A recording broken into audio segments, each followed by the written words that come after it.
Okay, I've got to take my leaf filters off the gutters. We're having new shingles put on tomorrow. They look good, but they're not. They're 15 years old, but this is just to show you on the leaf filter on the simple install. The guy was here for several hours. He said a total of 2 words. When he first come in, I asked him how he was doing. He replied, K. And I could tell he was going to be a very quiet individual. So I came out again in a couple of hours, offered him something to drink. I had cold water, cold Sprite, cold root beer. He said no. So that was it. That was his 2 words. He did a pretty decent job on the install. After taking the 3 screws off on this end piece, he obviously finished up on this short run. And I'm starting here. And then I'm going to number them 1 through whatever as I take them off. It came off, and I could not cut that. I could not cut that. So what I did was take the razor knife and slice through that stainless steel fine mesh, because it would have never ever come off. I ripped it right here, which is no big deal. I'll just put some more sealant down on that. Here's the stainless steel mesh. It runs down here a good solid 1/2 inch, bonded to the edge of the gutter. So not getting off to a good start. It's going to be about 100 today here in southern Indiana, but they've got to come off because they're going to put on new drip guards, or the installer wants to put on new drip guards. And if the leaf filters are on, his guys will not mess with it. So I'm going to have them off so they have no excuses. These leaf filters have been on for 7 years now, and the installer wants to put new drip guard on. Something about his newer ones go up here a lot further. So that's fine. I don't mind taking them off. Get you a good magnetic 1/4 inch nut driver. Watch this. Stays on there. Of course, normally you'd have another hand. I'm holding the camera. But we'll peel one off here and look at it. This one hadn't been off for 7 years.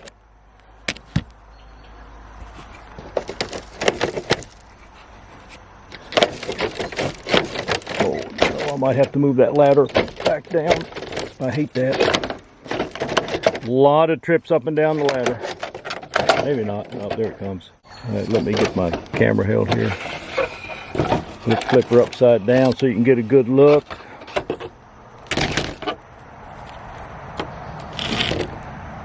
Let's get down here where we can take a look. The stainless steel screen, I think it would show up on the camera okay. It looks like it could last forever.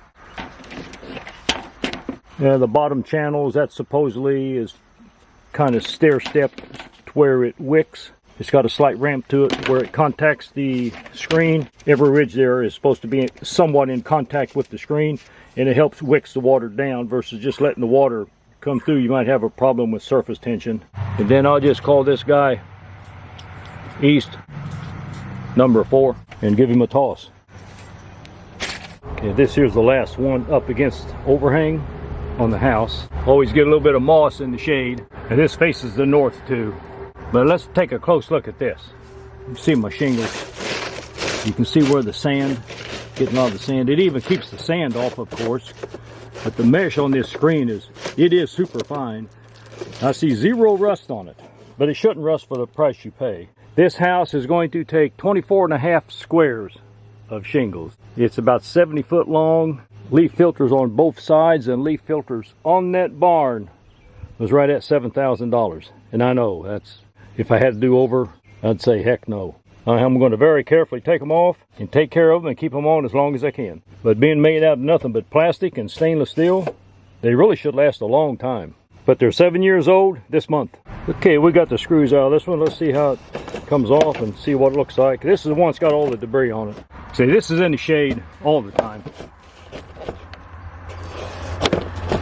Uh-oh, that's sealed up there with that sealant. Got to get the box cutter on him. Well, so far the worst part about removing them is cutting the ends free, because they use that sealant. And I just can't see that much stuff getting through the ends. And that is tough stuff. See, I ended up cutting the screen, which is no big deal. I'll just put it back over it. How much stuff can get in that gap, guys? I mean, that's just... And if you're worried about it, just put a bead of RTV on it. All right, let's see what we got here. Try to get that out without getting that stuff in the gutter. There we go.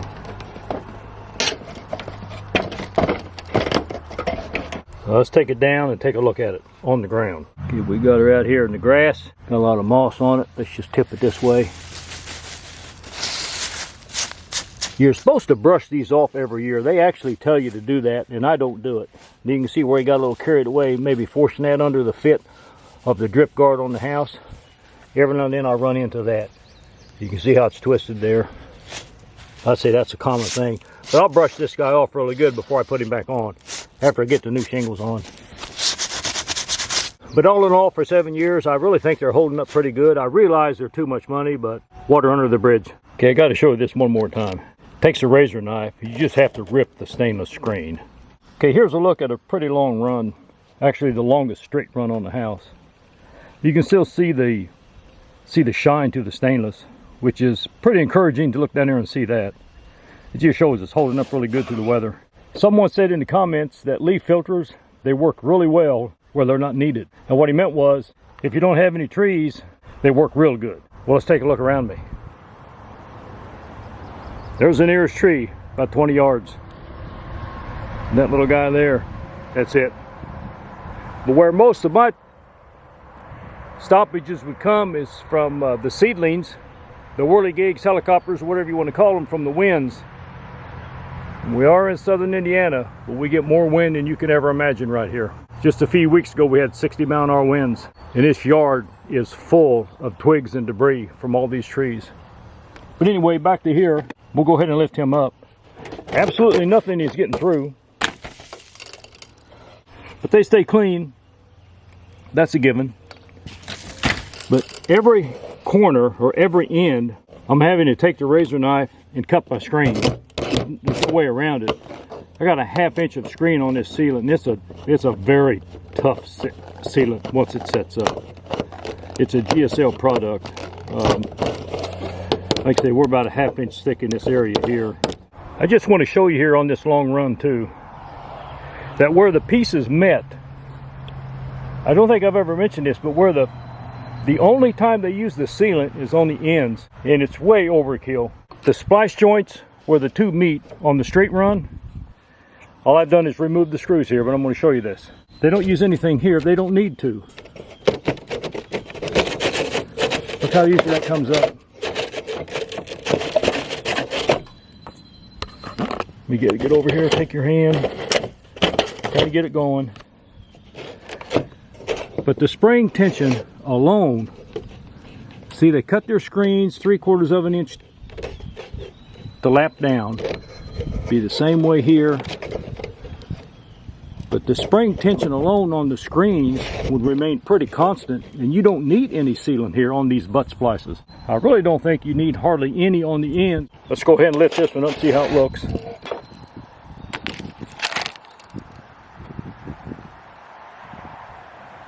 Gutters are absolutely clear.